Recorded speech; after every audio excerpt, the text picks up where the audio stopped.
ভালোবাসার টানে নজির আছে সিংহাসন ছাড়ার। এবার নিজ দেশ ছাড়লেন মার্কিন এক তরুণী। ঘর বাঁধলেন ঝিনাইদহের এক যুবকের সাথে। জঙ্গি তৎপরতার অজুহাতেও মেয়ে এলিজাবেথকে ফেরাতে পারেননি বাবা মা।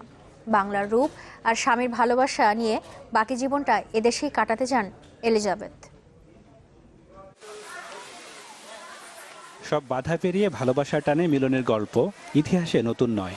এমন টানেই ৭ সমুদ্র ১৩ নদী পেরিয়ে বাংলাদেশে মার্কিন তরুণী এলিজাবেথ বিয়ে বন্ধনে আবদ্ধ হলেন ঝিনাইদহের মিঠুন বিশ্বাসের সাথে।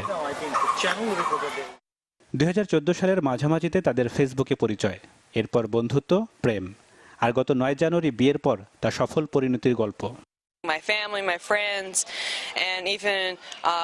২ বছর আগে ফেসবুকে পরিচয়। আমি আমেরিকাতে ভালোই ছিলাম, এখনো তাই। আমি মনে করি বাংলাদেশ একটি সুন্দর দেশ। আমি অন্যদেরকেও উৎসাহিত করি। আমি বিষয়টিকে আনন্দের সাথে দেখছি।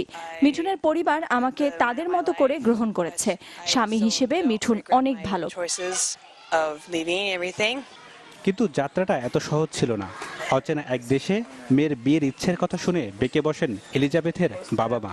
সাম্প্রতিক জঙ্গি তৎপরতার প্রসঙ্গ তুলে নিষেধ করেন বাংলাদেশে না আসতে। মুসলিম দেশ হিসাবে যে একটি ভাবমূর্তি, এটা বিভিন্ন রকম খারাপ বিষয়গুলো তাকে বলা হয় যে সে যদি এখানে আসে তাকে মেরে ফেলা হবে, এরকম অনেক কিছু। তো সে তখনও তাদের কথা শুনতো না। সে সবসময় আমার দিকে তার একটা খেয়াল ছিল যে আমি তাকে ভালোবাসি, আমি তাকে বিশ্বাস করি। তবে এলিজাবেথ জানান, স্বামীকে নিয়ে তিনি ভালো আছেন। তার সিদ্ধান্তের কোনো পরিবর্তন হবে না।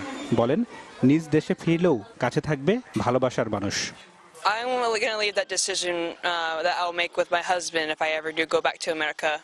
And if I do go back leave Bangladesh and go back home, then I would love to be able to see if I can take him with me. বিয়ের পরই গণমাধ্যমে উঠে আসে এই দম্পতির কথা। এলাকার মানুষের মুখে মুখেও তাদের নাম। পরিবার পরিজন ছেড়ে প্রিয় মানুষের হাত ধরে বেঁচে থাকা, স্বপ্ন নিয়ে এগিয়ে চলার এমন ভালোবাসা অটুট থাকুক আজীবন। Desk report, channel 24।